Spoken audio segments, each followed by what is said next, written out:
You don't know who you are. And that's not an insult. It's the most important truth you'll ever hear. Because here's the secret.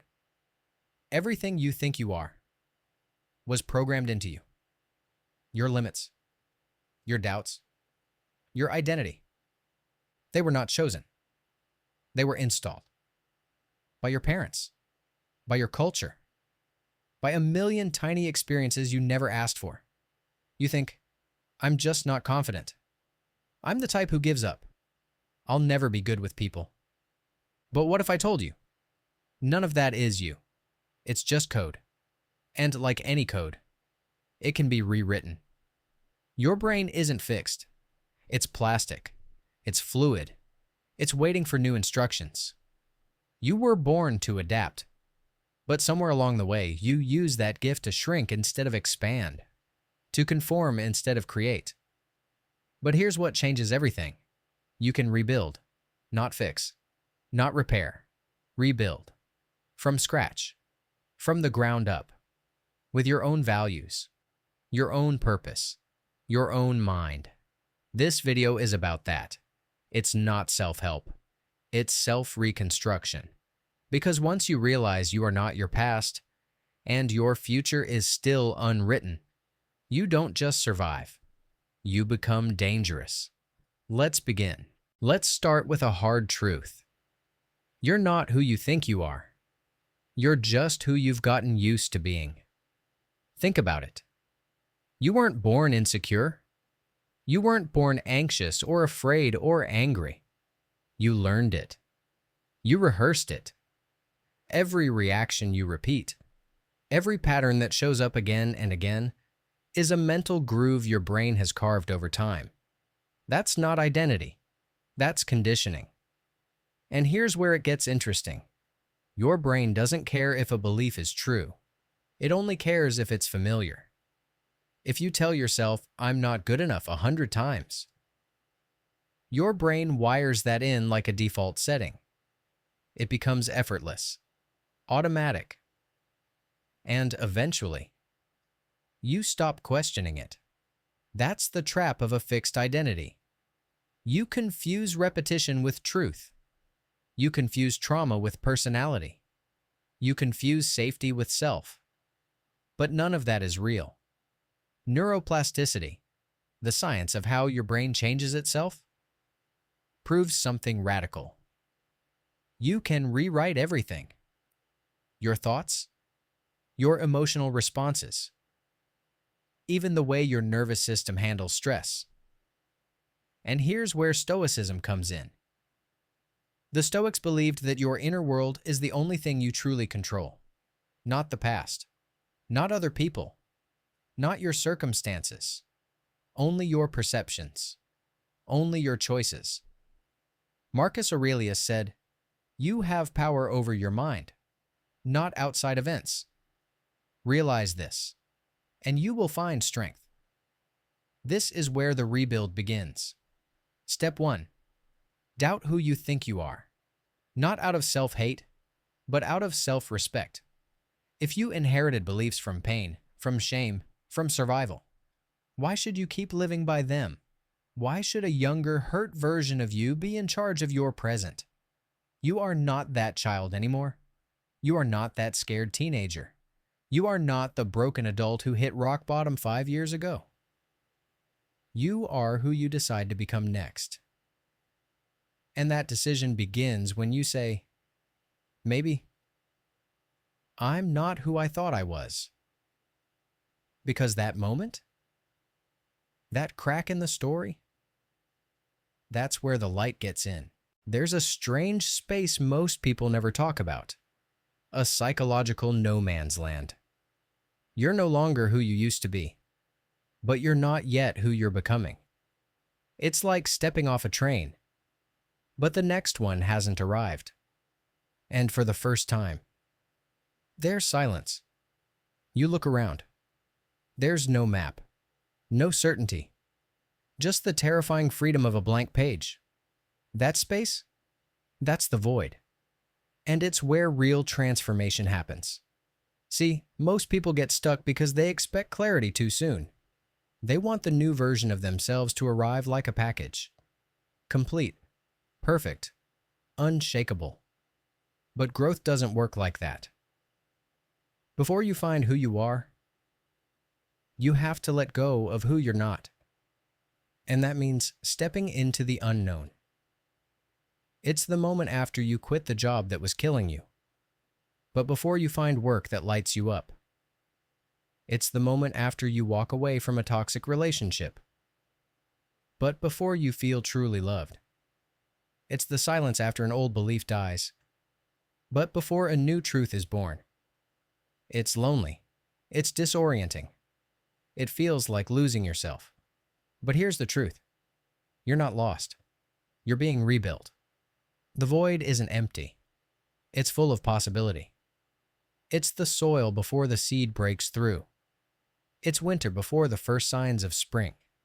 But most people can't sit with it. They panic. They rush back to the familiar, even if it hurts. Why?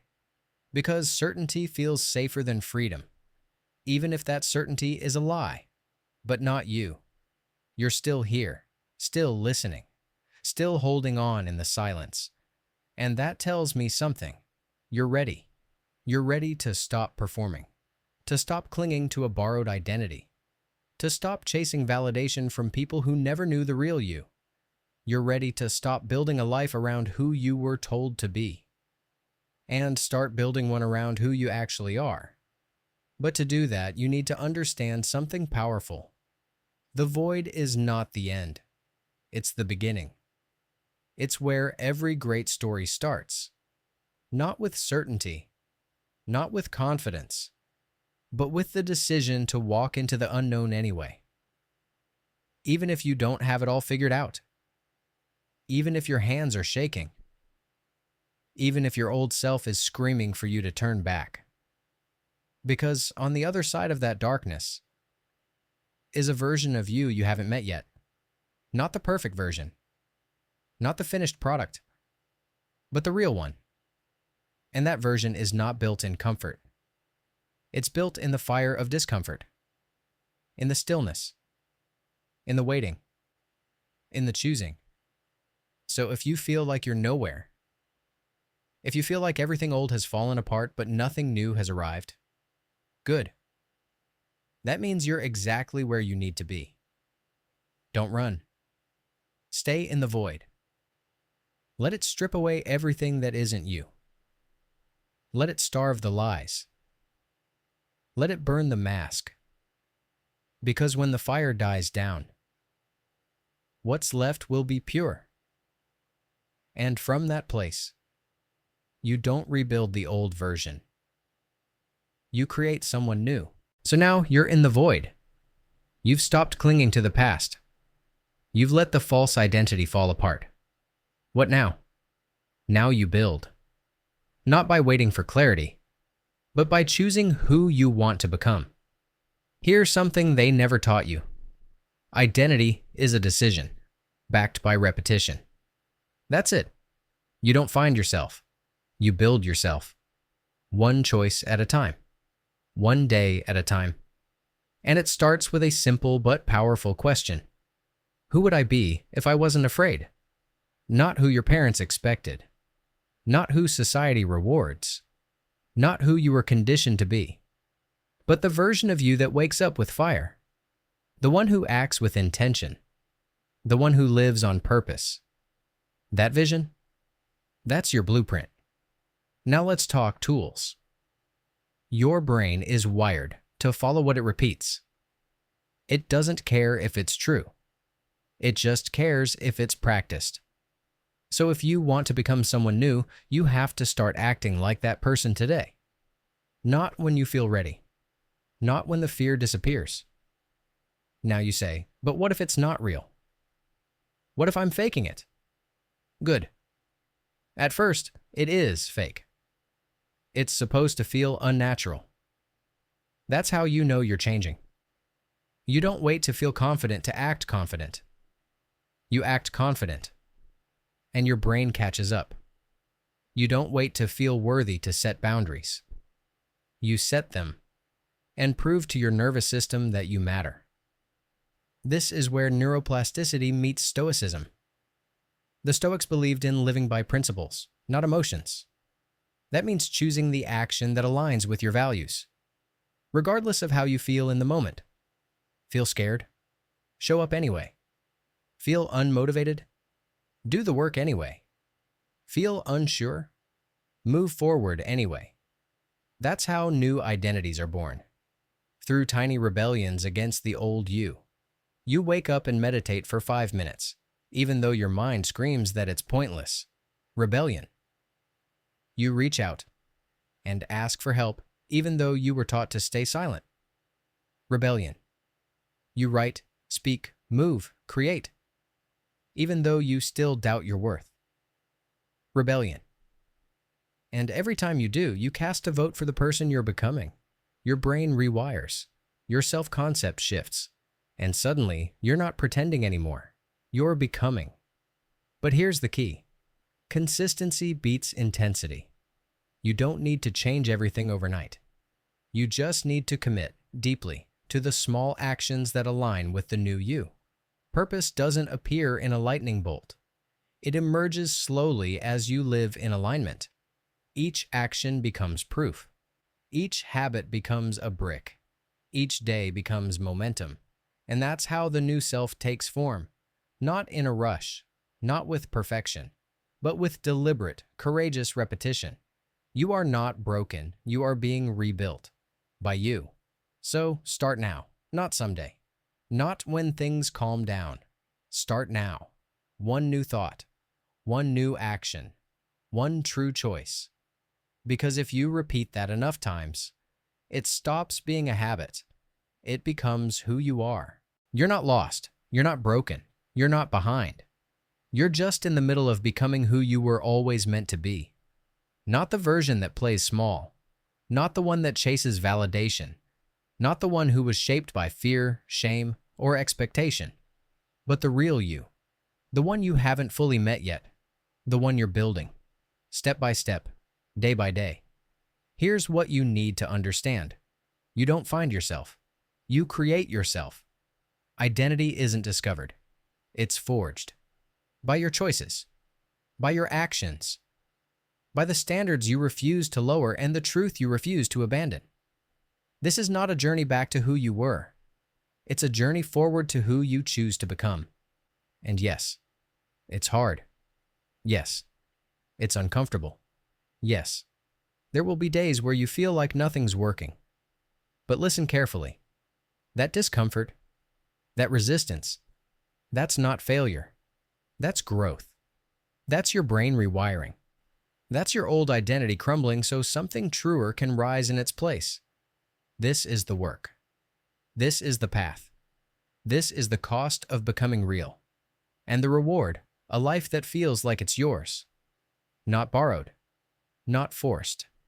Not scripted by someone else. Yours. So when the voice returns, the one that says you're not ready, not enough, not capable, smile. Because now you know the truth. You don't have to believe that voice. You don't have to obey it. You can look it in the eye and say, that's who I used to be, but I'm building someone new. So what's next? You wake up tomorrow and you cast another vote for the life you actually want. You show up, you stumble, you stand back up, you repeat, until one day you don't have to become that person anymore. You just are. Not perfect, not finished, but free. And that's where life begins. If this message lit something inside you, don't just sit with it. Act. Subscribe to MindArchitect for more tools, strategies, and stories to help you take full control of your mind and your life. In the next video, we'll break down the exact process to rewrite deep mental patterns, including how to change your beliefs without willpower. You're not just watching content anymore. You're becoming the architect. Let's go.